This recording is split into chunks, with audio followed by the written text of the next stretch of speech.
What is up, people? What's up, Legion? What's up, heathens? Rev Avi checking in live for the Magic Quarantine Talk. What's going on? Hang on a second. Let me shoot behind me. Oh, look, Brand's on top of that shit. Already sending them messages out. Cool. What's up, everybody? I'm here for the Magic Quarantine Talk. What's up? I am Rev Avi. Let's get her done. I'm going to give people a chance to get on here, and like I always do, and then we'll get started. We're going to talk about magic tonight. I'm going to touch on an oldie but a goodie. We're going to revisit sort of the three planes of experience is what I like to call it. The three planes of experience. And then we might touch a little bit on the sacred numerology of 369. I'm going to try to get a little bit more clarity on that tonight. So I'll revisit a topic I've talked about before, but we'll give a little bit more clarity on that, okay? So I'm going to give people a chance to get here, and then we'll get started. We will talk about the three planes of experience and dive into a little bit of the sacred numerology and its connection to that, okay? Wow, Brand's going off. She's tagging the crap out of people. Awesome, awesome. What's up, Ace? What's up, guys? See, I found. So yeah, I'll give you guys a few minutes to get here. What's up, Izzy? I see you. I was just about What's to tag up, people? Izzy. So tonight, yeah, we're going to dive into a topic we've went over before, but we're going to get more in-depth in it if we can. Hopefully you guys can shoot some of your questions back at me so we can make this as interesting as possible. I hate when I put my hand in front of the camera. Sorry, guys. So let's dive right in. I got some people on here already. Let's just jump right in. So often the question gets asked about the number 666. Okay, 666, the number of the beast. What the hell does that stand for? Truth be told, is 666 is the number of man. Okay, six protons, 6 electrons, 6 neutrons. Okay, it's the number of the sun. Okay, and it's one of the sacred numbers of numerology. Okay, so it's not so much the number of some devil or beast. That is a total misconception. Okay, starting out with that. Now, there's three numbers that I'm super duper addicted to, and some of a lot of people are addicted to these three numbers because they're so sacred. But they are 3, 6, and 9. Okay, so what's so special about the number 3? Somebody asked that. Well, a few things. Just real quick. We're the third planet from the sun. Okay. We have 3 planes of possible experience, and we're going to dive into this specifically a little bit more. 3 planes of existence, which are going to be the mental, the emotional, and the physical.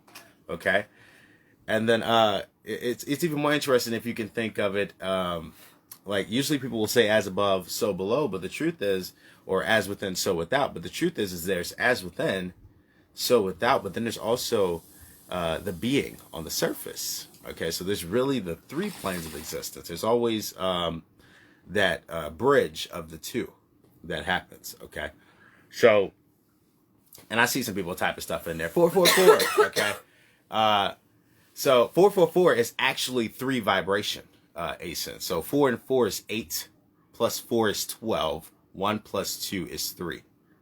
Okay. So if you think that some of those other sacred numbers are not 3, 6, and 9, they secretly are. You just need to add them together and use the rules of numerology. They all end up revolving back to 3, 6, and 9. Those are the specific sacred numbers. Okay. The order of the trapezoid. Nice. So check it out. Let's talk more about those 3 planes of existence. Let's dive into that. I touched a little bit on the numerology, but let's go more into the planes of existence, because I think this is a great topic. I don't know if I've even covered this before. I see, anyways, okay, you guys are talking about Izzy possibly being sick or something like that, I see. And if you are sick, I hope you get better, Izzy. So, there's 3 planes of existence. Okay? And the planes of existence are going to be the mental, the emotional, and the physical. Okay, those 3 planes of existence. Now, a lot of people think that or like to believe in other realms and other things like that. But you have to understand that with the planes of existence, especially dealing with that spiritual plane, all of that is coming from the realms of the unknown mind. Okay. Now, one of the terms for it is subconscious mind, and I've done plenty of talks on the subconscious mind.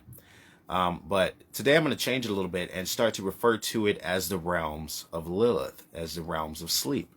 Okay, so within the mental realm exists a duality, okay, where you're not just mentally in the physical world, but you can be mentally in other worlds, okay? And this goes for the emotional level too, and then we can go on down through every other level too. But dealing with the mental specifically, that's a unique thing that happens there. So we're going to spend a little bit more time talking about that, okay? So the other plane of existence is the emotional plane. And that's where, you know, obviously feelings exist, empathy exists, where people can feel the emotions of other people. Or you can, you know, literally just give off a vibe. You know, you go into a room, you're mad, you can give off that mad vibe. You go in there, you're happy, you can give off that happy vibe. So emotions have a life of their own outside of just thoughts, okay? And they're very closely connected. And then the other thing is the realm of the physical. And that's obviously concerned with our actions and what we're doing. Okay. And so, the way this relates to, sorry, my kids are doing something out there, but the way this relates to mesmerism is through understanding the connection through the three things. Okay. That being our practice in creating the various phenomena in the mind through mesmerism, you have to understand how these things are connected. So you can have someone be entranced by their physical actions. You can have someone be entranced via their emotions, or you can have someone be entranced via their thoughts. Okay. Now the unique thing is when you start to combine them, you really start to have the greatest effect. Using all three of those planes of experience, or those you know, those levels of experience, are the key to activating it all. So for those of you that have my books, you can see in there, if you look at the inductions and stuff that I teach in there, a lot of them incorporate physical actions as well as words, along with activating things that gets the person thinking inside of their mind. So you're actually accessing all three of the levels of experience simultaneously. Okay, and this is really the key to having that first success. And I'm talking to you, Asen, out there, in case you can't read between the lines. This is the part of that key of having that first success, is activating all three of those things.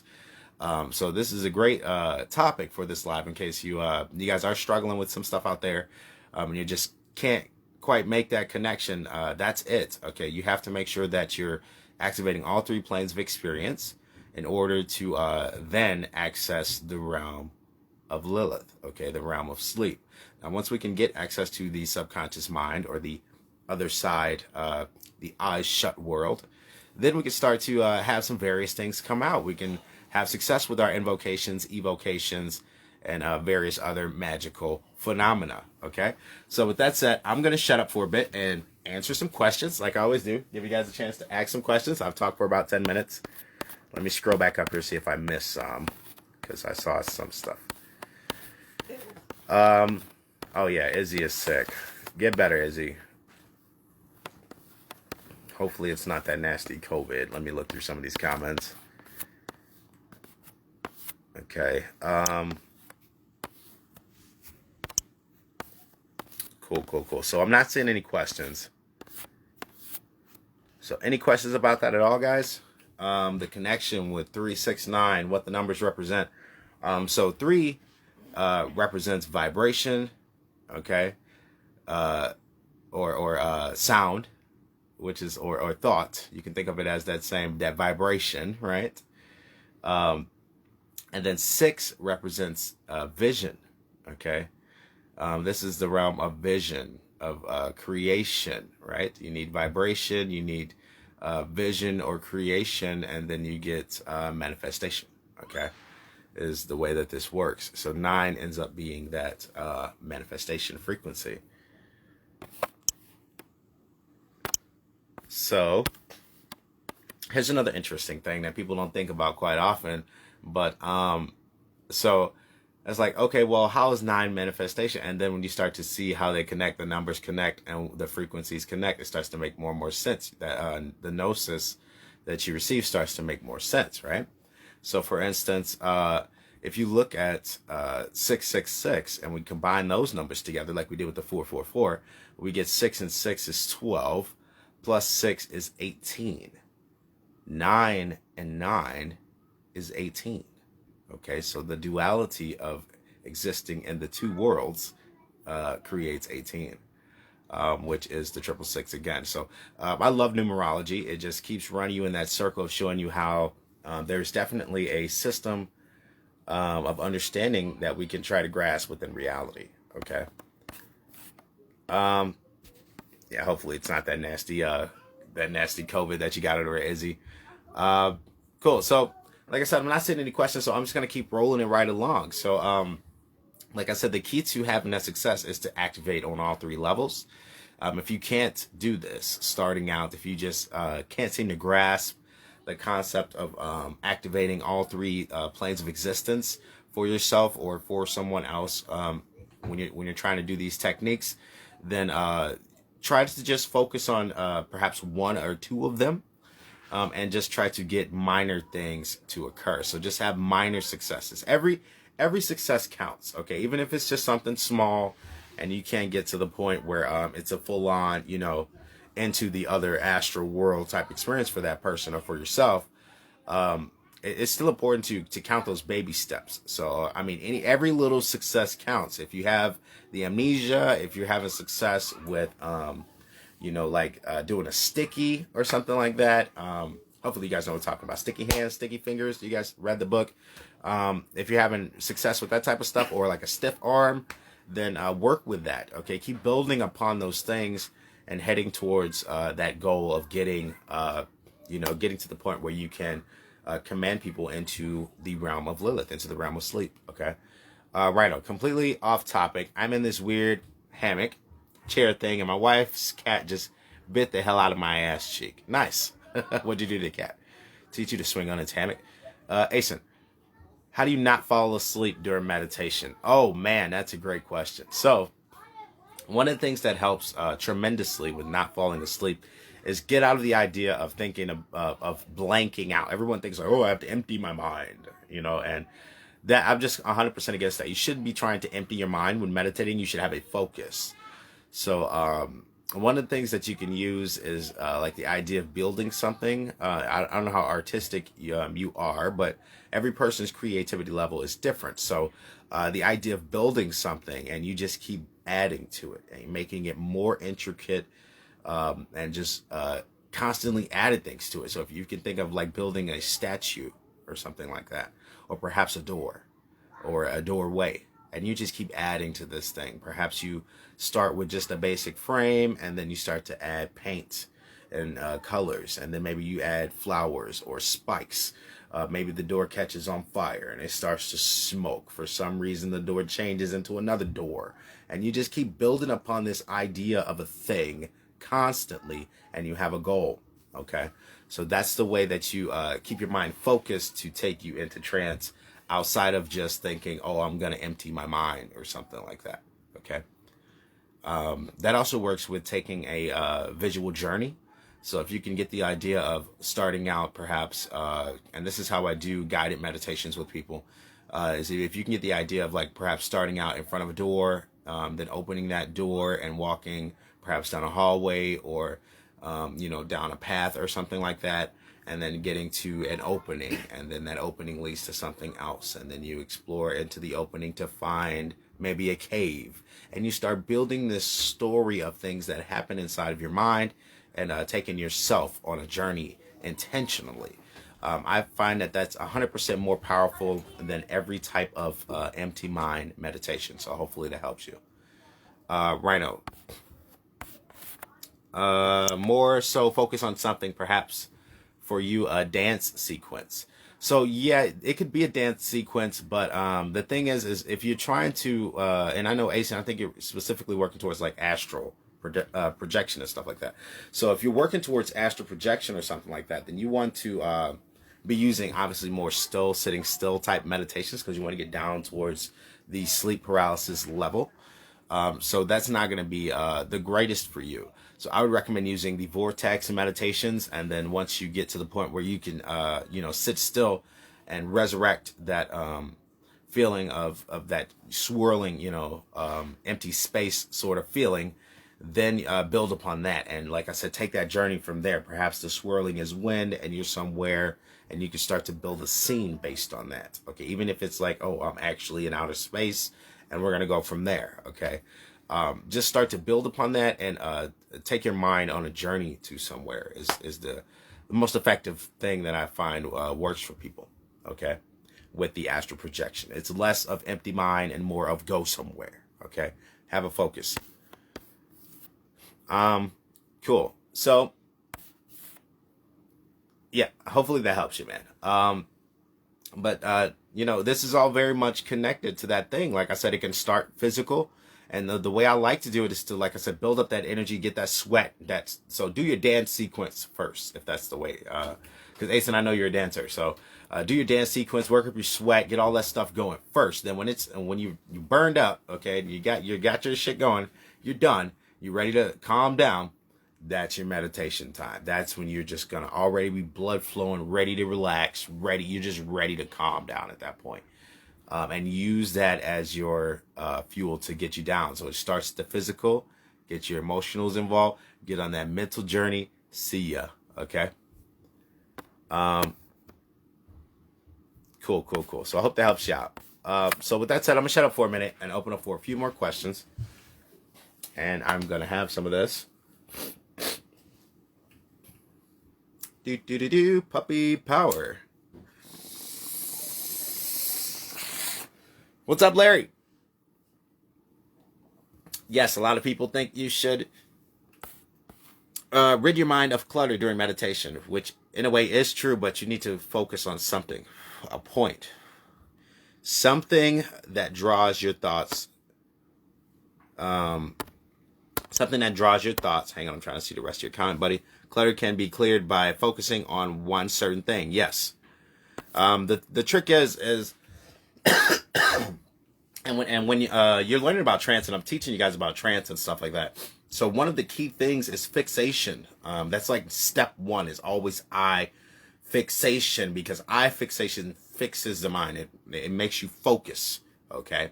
It's always a situation of focus, not a situation of empty, let go. Okay. We want them to let go, but it's always a situation of focus and not of empty mind, of nothing in the mind. You have to have something going on in your mind. Okay.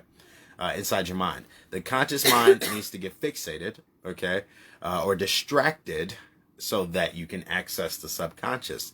The subconscious mind is automatic.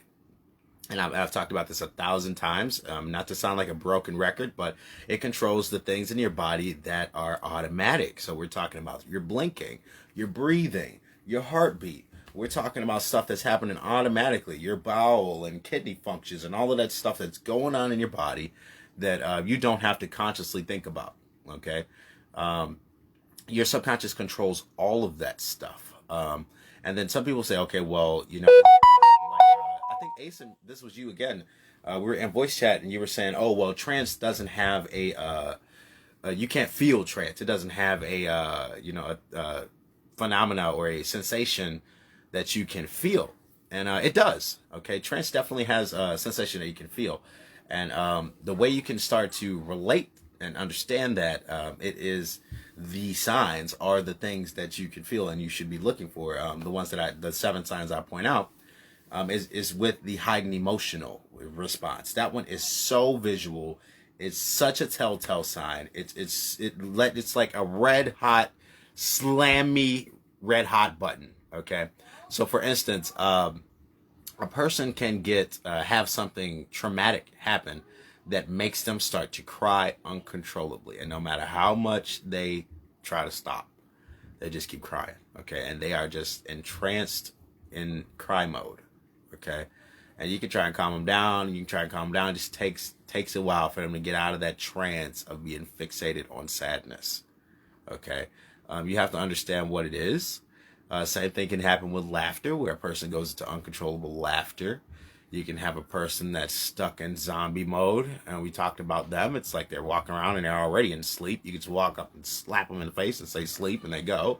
So you just have to learn what the different emotional states are. All of them are heightened states. Even the state of being like zombified or extreme relaxation. That's still a heightened state, okay? So start to realize what they are, and then you'll realize when you're going into trance more often, okay? So I hope that's another tip, a great tip that can help you there.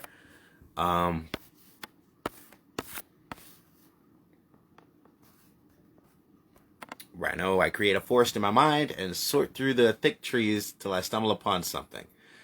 But I was also self-taught before I met, before he met me. And that's cool. You know, that's a great technique. The idea of like rustling through the brush and then something happens. Another technique that I don't know why a lot of grimoires don't even mention this is to just look through the fog. They always talk about like the fog that's supposed to appear in the scry mirror. Why not just conjure that intentionally within your mind, and you're looking through a fog, trying to see if you can get to the point where something is clear. Okay, where you can see something that is clear. You know, a light on the other side. Okay, so those are all great techniques. Mine is just to look through the darkness until I see something in the light. If you wander around in the darkness, eventually something pops into the light. This is just an inevitable thing. So if you just shut your eyes and you can stay conscious enough to keep wandering around in that darkness of your mind, letting some thoughts are just going to pop in there. It's inevitable. Things are going to come in, and some things are going to be so clear that it's going to shock you. Okay, you can actually shock yourself in meditation, like, holy shit, that was a vivid image. Okay, so yeah, you just let it come, man, and you ride the wave, and you try to stay focused if you're going on a journey. Okay, if it's astral, you definitely want to be focused on a goal, getting somewhere. Okay.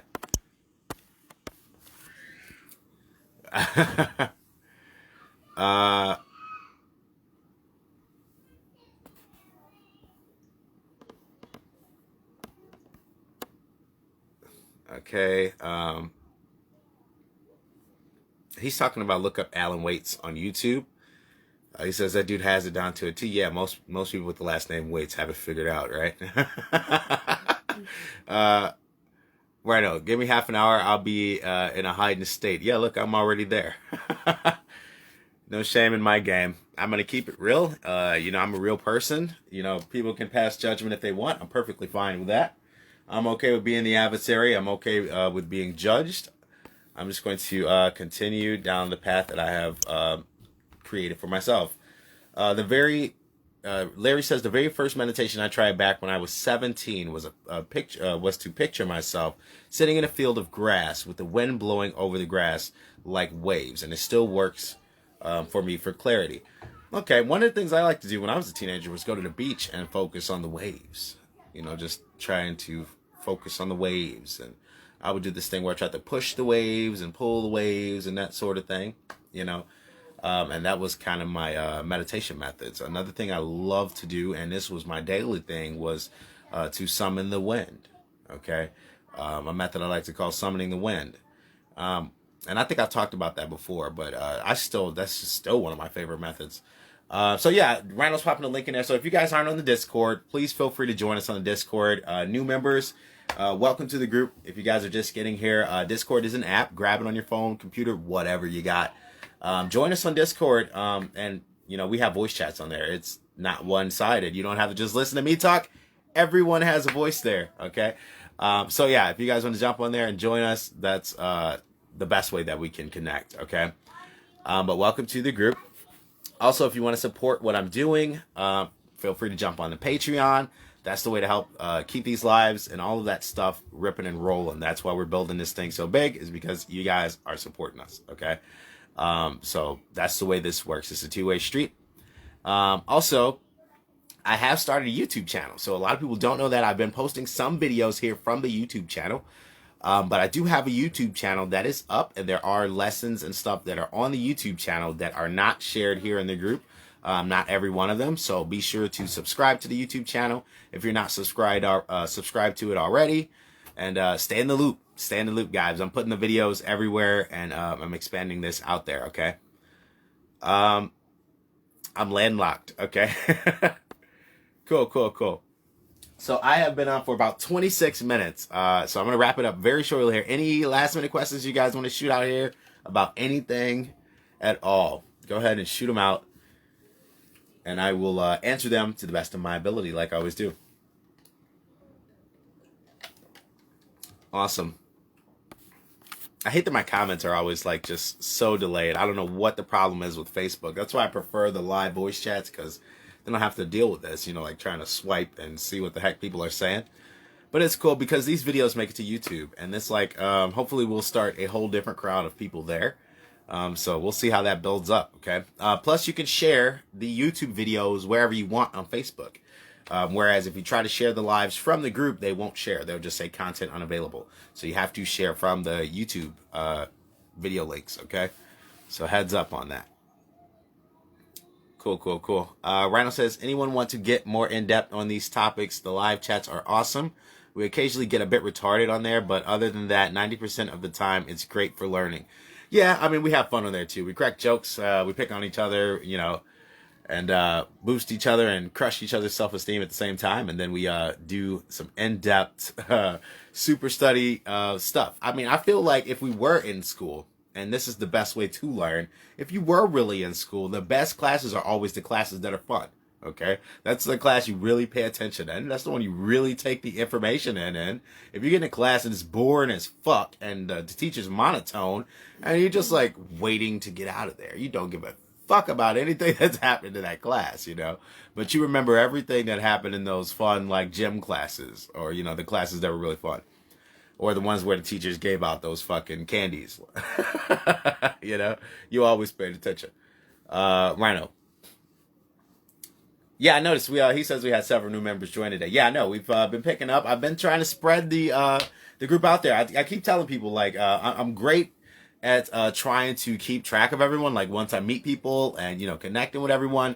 But I just don't have enough time to shoot videos and respond and, like, be in everyone's group. And it's like, no offense to anyone. I'm in a lot of groups, but I just don't have time to do lives in everyone's group. So if I share a link to my group, that's the method of getting in contact with me. If you guys are members, the mods and admins or whatever in other groups, if you guys are members of my group, just share the links. You can do that too. Join the YouTube and you guys can share the links and stuff from there, because I've got 4 kids, a wife, and a life. I do not have time to be like posting in every Facebook group there is. I'm sorry. Okay. Also, I'm open to do some open interviews and discussions with other occultists, hopefully other writers and other established occultists that are out there teaching and guiding people along the path. I would love to connect with you guys. So if you can, reach out to me on Facebook. If you know who I am, or if you're in one of the groups that I'm in, you guys know who you are. But reach out to me and let's talk about doing some video collabs and all that sort of thing. Okay. So with that said, I'm gonna wrap this up. Okay, I'm going to wrap this up, guys. Much love, and I will see you guys in the next one.